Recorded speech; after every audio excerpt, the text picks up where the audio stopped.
Hi, I'm Zexel, and I'm joining LeftTube. Now, I've been doing a lot of political research lately. If by research I mean watching outrageously entertaining YouTube videos that have probably fucked up my head forever. I've noticed something that I don't think anyone else has said yet. So, I thought I'd make some videos and get the idea out there. In a lot of my political research, a lot of the people talking about it have been really talking about philosophy, deep down. It's less to do with economics than I thought. Like, for some reason, I really thought that politics was going to be two guys with clipboards arguing about the interpretation of laws and economic obscurities and different theories and math. I thought it was going to be a lot of math, and it wasn't. It was, for the most part, just people disagreeing philosophically on how a government should run and how an economic system should run. So, with that said, I want to talk about free will and determinism. It's a pretty common thing to talk about in philosophy. Personally, I'm a firm believer in determinism. I don't believe in free will at all, and a lot of people don't understand what that means. A lot of people think that free will is just making choices, but it's not. It's having your choice be independent of external factors. So, for example, if something causes you to make that choice, then it was preordained, it was predetermined. You didn't do it freely of your own will. And, well, I don't understand how somebody believes that exactly. I feel like that's mostly a leftover theory from before we understood that human beings think with their brain. There was obviously a time period where we didn't know what was going on here. I'm pretty sure I heard somebody say a theory that we thought with our abdomen. There were people who actually thought that this was where the thinky stuff happened. That's pretty crazy. And I think that without having a magical source of where our decisions come from, it's a lot easier to come to grips with the fact that our decisions are determined by stuff that isn't us. Whether that be how you're born, how your brain chemistry is from birth. If you're born autistic, your behavior will be different than if you're born not autistic. So that's just a genetic factor, but there's also social factors. There's how you were raised. And these decisions are not just big decisions about who you are and how you are in life. It comes down to every little nitty-gritty decision.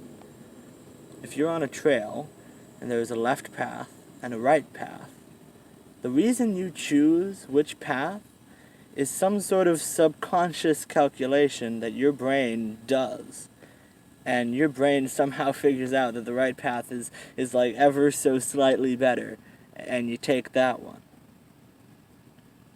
Because of that, no one is fully responsible for their own decisions. That's a hard leap for a lot of people.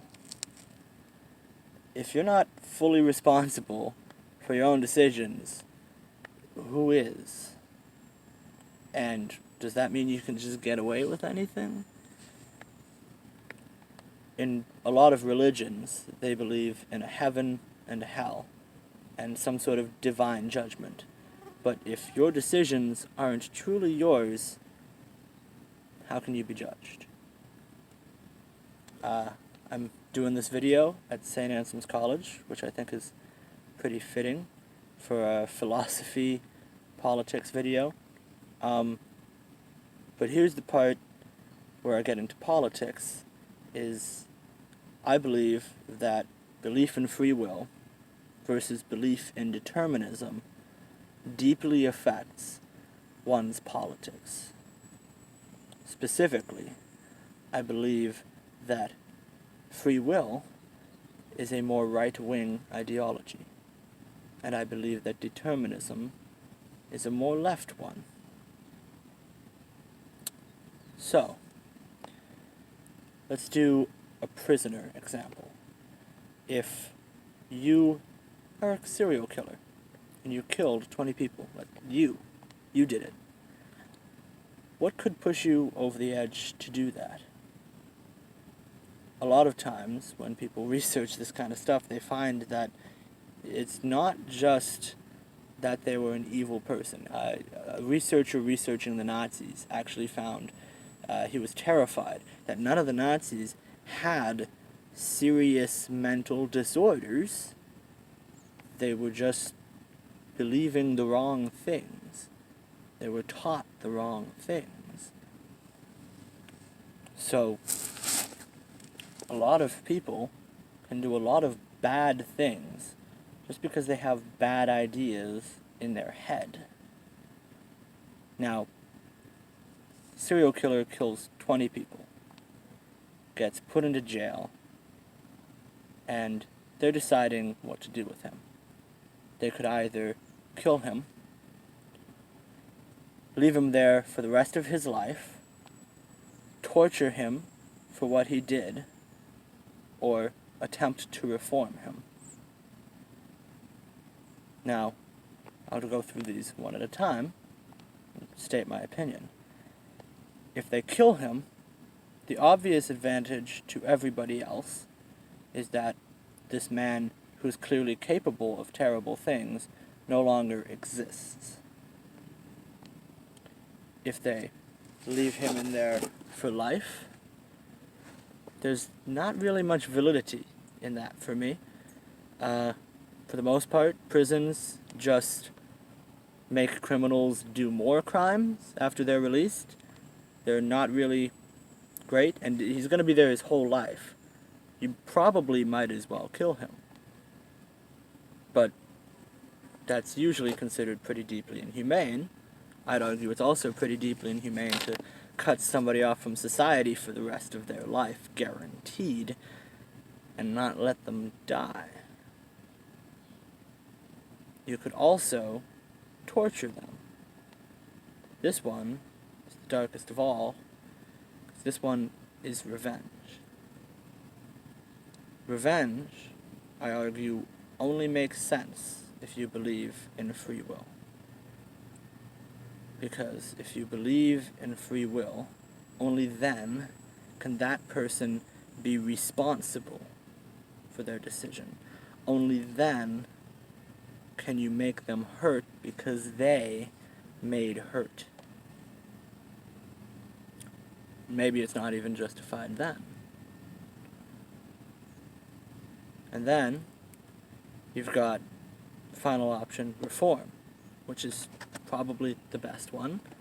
It's probably better to reform most prisoners, or you might as well just kill them. Now, I brought up this scenario because I wanted to point out just how bad it is in most people's eyes, and in mine, to torture somebody for doing a bad thing. So, what about solitary confinement? Solitary confinement, in the eyes of a lot of people, you can watch Philosophy Tube's video on solitary confinement for more, is a form of torture. And we let it happen all the time in this country. The main reason that we let it happen, there's an ant crawling on the screen. The main reason we let it happen is because we don't care what happens to people put into a prison.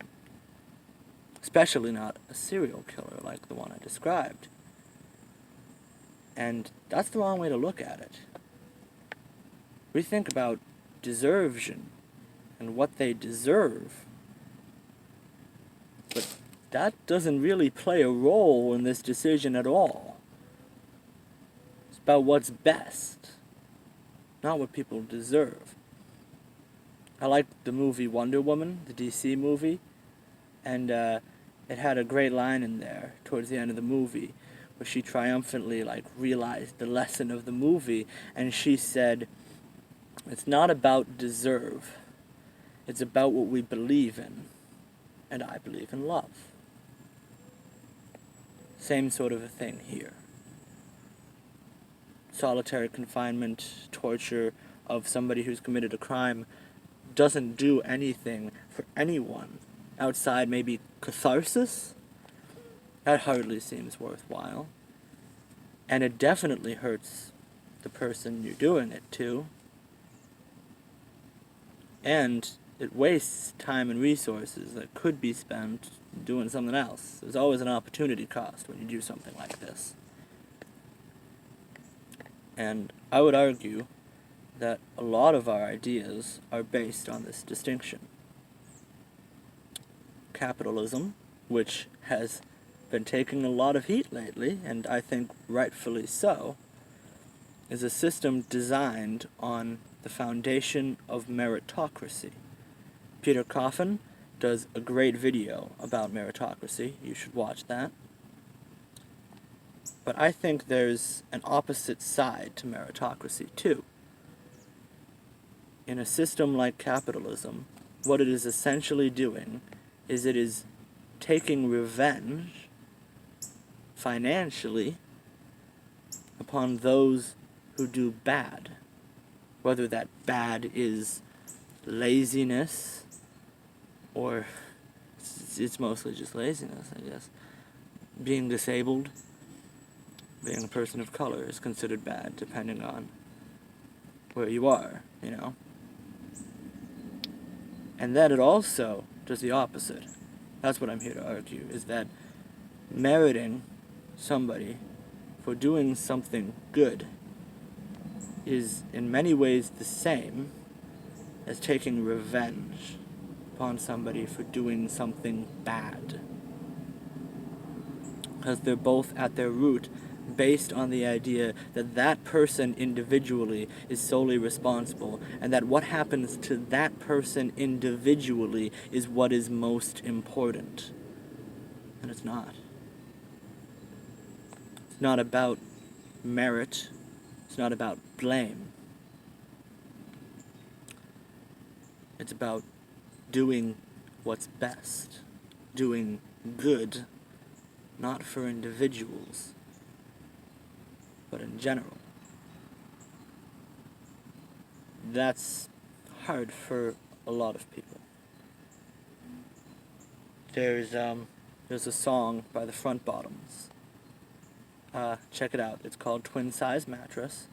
And in the bridge, he says, "I want to contribute to the chaos. I don't want to watch and then complain, 'cause I am through finding blame. That is the decision that I have made." And it's an absolutely inspiring and beautiful moment in a very deep and philosophical song. And he even talks about, in the song, how people hope that he's never going to grow up. He's never going to move out and stop sleeping on his twin-size mattress. He's never going to get better because he doesn't deserve to get better. There's a great video by the YouTuber Thought Slime on mental illness, about how he would blame himself.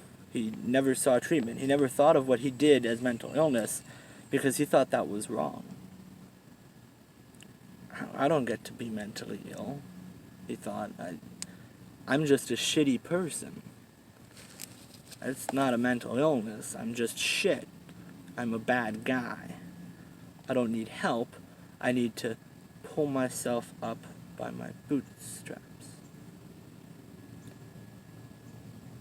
And you can see this mentality, once you're looking for it, in a lot of different places.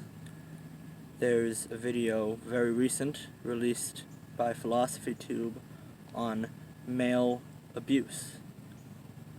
And the same sort of themes come up. People who are victims of abuse internalize the idea that they deserve what they're getting because they did something bad, and thus it's good that bad things are happening to them. That's just, that's meritocracy, it's revengeocracy, it's blame. But that's not how a good relationship works, is it? We've all learned by this point that in a good relationship, it's all about loving somebody for their flaws. It's all about helping somebody with their flaws. That's what I've learned. So, let me try to apply this. I would say that if you look at a spectrum with more socialist ideologies on the left, capitalism, and then all the way over here, fascism, you can see this pattern of free will and sort of the illogicalness of free will and determinism play out. Because in a more socialist society, the goal seems to be to give everybody the opportunity to succeed. And the community incentive to do so. The goal is give everybody enough to live a life, and they'll live it. In capitalism, the goal at its roots seems to be to assign blame, or conversely merit, based on their psychology. In capitalism, you're blamed for your psychology. In fascism, you're blamed for your biology. That's what this is. All they do is they take the illogicality of blaming the individual for any of their failures, and they take it to the next level. They take it to blaming the individual for everything. To them, there is no external factor. You are the decider of your destiny. So because of that, if, for example, more black people are being arrested, in their minds, that can't be anyone else's fault but theirs, because they believe in free will.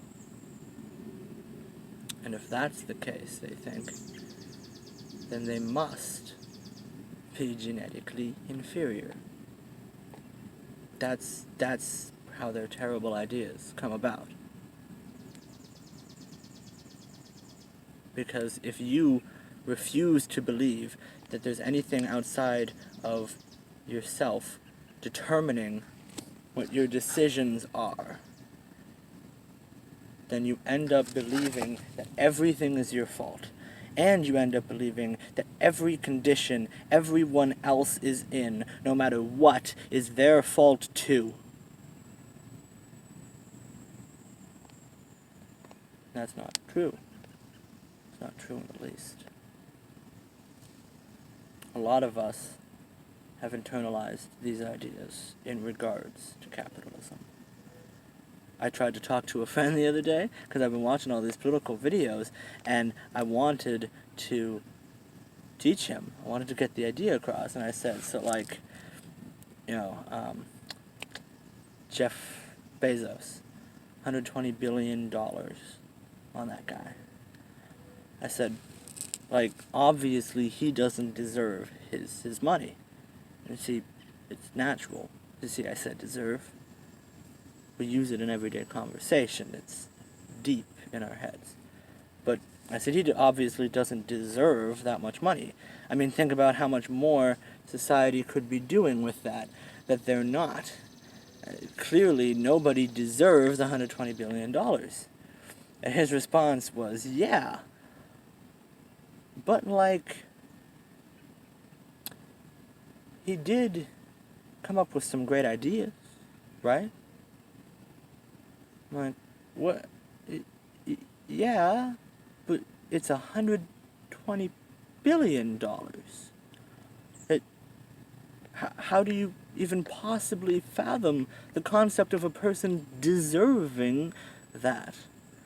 And he's like, well, his business is successful for a reason.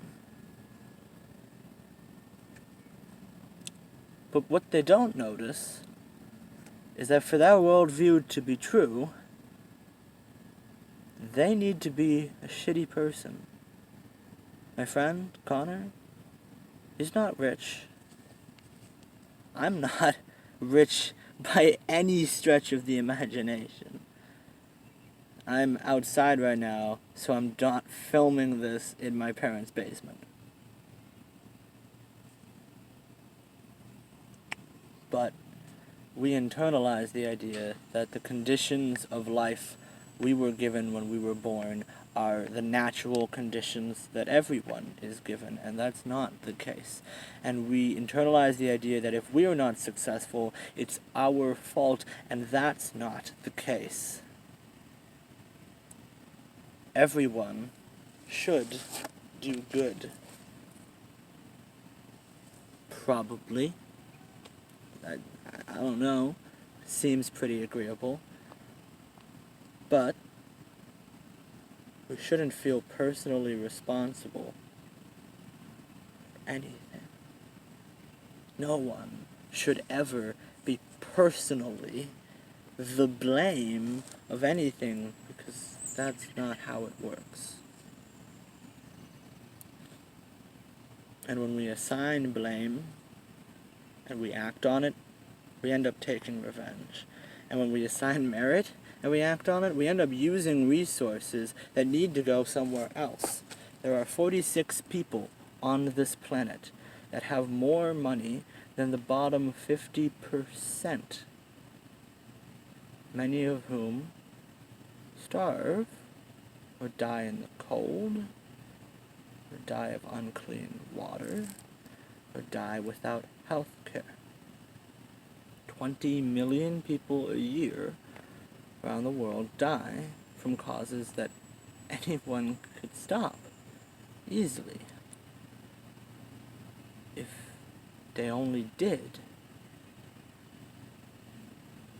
And we can change that, and we don't. And the only reason I can see for it, it's not an economic reason. The economic debate has been fought. The real reason is because we've fetishized wealth, and we've told ourselves that those who are wealthy because they're better than us.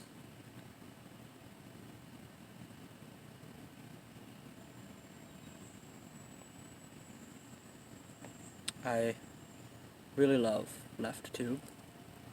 I have never loved any form of entertainment this much. I have insane, out there ideas. I always have. And it always felt more like I was, alone in those ideas. But more than that, I felt like I was alone in speaking out about weird ideas. Felt like normalness shifted, but I never saw the person speaking truth to power and making it shift. I never saw somebody break down crying.